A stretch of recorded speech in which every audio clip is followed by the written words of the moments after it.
Dinumtong matlaang iti time nga in may dagitoy piso wifi nga may isang awagas nga makatulungan kadagiti agkasakulan. So ito iti explain ni kayso iti nakabutangan ni Brother Steph daytoy no makita na dagi ay mabalin nga beneficiary ditoy ayan tayo nga bugyas. So tapno sinay information di ay barangay naniwara si Kagawad salamat waday kadwat ako din piso wifi for ako sa nay Kagawad kat nai-put up na-install sinanboy ay naiboy di beneficiary and then koleksyonas di wada di alam di beneficiary ya wada din alaan mi. Yan, so explain ko na kananas na this memorandum of agreement on piso wifi for a cause is made na na May 3, 2024 by Stephen and Sakan between Cordillera Millennial Entertainment Production.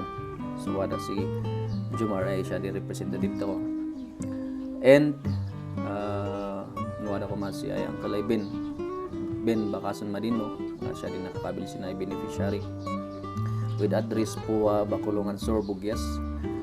This piece Wi-Fi for Akos project is one way to gather fund to support the charity program. So nabanggit na ay Jumard Kaun yan. Nga kaman siya di ay way me tapno ngay ay makaalat ako si ay budget tapno masuportaran tako rin na ay beneficiaries tako. Whereas Stephen Doligas and Cordillera Millennial Entertainment Production member to be referred as the first party. So sa kandin ay waras na. And Ben Madino to be referred as the second party. Execute this agreement on the proper distribution of collections for the project Piso Wi-Fi for Akos. The parties hereby bind themselves to undertake memorandum of agreement under the following terms and condition. Yan, so ada di ay terms and condition din na ay project ako. So sinay din ay kaman responsibility din first party no which is sakan na. Sinay din responsibility shall be responsible for delivering and installing ang gay na i-install tako din ay piso wifi machine ya internet and then shall be responsible for the technical maintenance na di ay kas mga rigan ng defects na ano ka sa kandi umali ang mga repair ka man di and then shall conduct scheduled inspection if necessary. So no necessary ay umali ka man conduct sa inspection or maintenance and then ano ka sa kadin umalin to. And then sinay responsibility obligation aba din second party which is da kayo ay pamilya shall be responsible for reporting status. Ibig sabihin na kat no wala madlaw ay kaman ng defect obligation ay mang-i-texan sa kan tapno amok na wala defect na umali ka mangyamag shall be responsible in maintaining the machine and keeping the machine intact. So da kayo responsible ay kaman mang aywan sin sina tapno adidat sa tawon. And then shall be present during installation, inspection, and repair. Hindi matay na nakatawag. Waday maintenance, when waday repair, wada kayo tapno sidikat.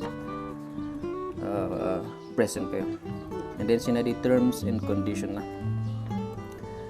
The collection of piece Wi-Fi machine shall be shared into wadas na din na itutulo ay panpilian ng kaman ko ngayon sa sana. Sinadi kaman balin ay siya di ay condition tako doani. The collection of the piece Wi-Fi machine shall be shared into 50-50 less the monthly load for the internet. So ibig sabihin ni na no kas mga regan 10,000 din ay collection tako. No 10,000 di collection tako na i-minus tako rin 2.5 ay load di ay internet. So nga din mabayan na 7.5 siya din tanan sa 50-50. So nga ka-divide ako si 7.5 divided by 2, 3.7. So nga 3.7 di ala niyo, 3.7 di ala mi. No apay nga man ala kami, kapod din ay unang-una kat din materialis ay kat bakan libre nabayaran na. So nga kasapulan ay bayaran ta ko abo. Yasin ay time di maintenance kat man kasapulan kami abo si pangkrudo, sinay motor ay mali. So nga sudi din ay no apay nga wada din ay maalami ay grupo lang ta. And then that the 50% of the collection belongs to the secondary party which is anang kalay Ben Madino sino din ay 3,750 while the 50% of the collection shall be remitted to the first party. And then what sila kanana, that in the instance that the second party da kayo wishes to pay the value of the piece of Wi-Fi, it must be full amount. Ibig sabihin na kas pangaringay kat no da kayo pamilya kat kaman nan agree niyo ay oray kat kabayad kayo sinay no kaya na internet ya piece of Wi-Fi tapno din amin the collection o kayot tuwara sila yung kananas na it must be in full amount of 38,000. Yan. At ay kadanda Cheryl 45 din ay ang ala dasli. Ngam no apay kay 38 may tapno at least ay di kayo unay madagis siya no ka. And then that any of the parties have the right to cancel this agreement in case of fraudulent behavior committed by any of the parties. Din ibig sabihin na din fraudulent behavior ay ibig sabihin di fraudulent kat concerning ngayon ay criminal act or wala di ka man loko-loko no panagtug.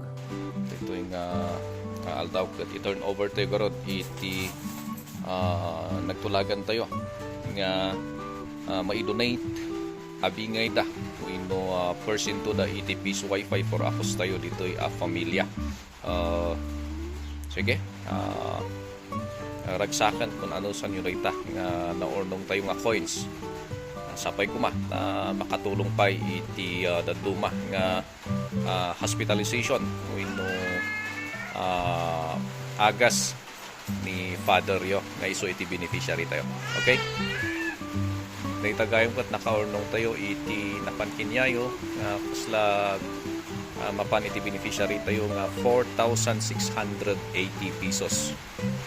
Okay.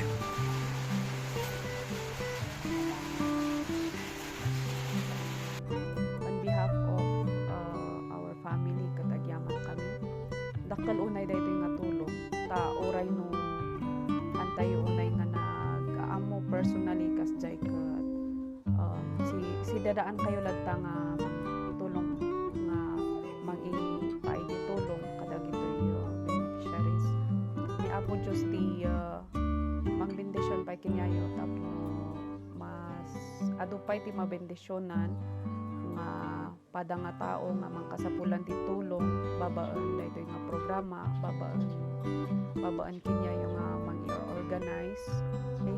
Agyaman kami Apo ti kastoy nga programa daytoy Cordillera Millennial Entertainment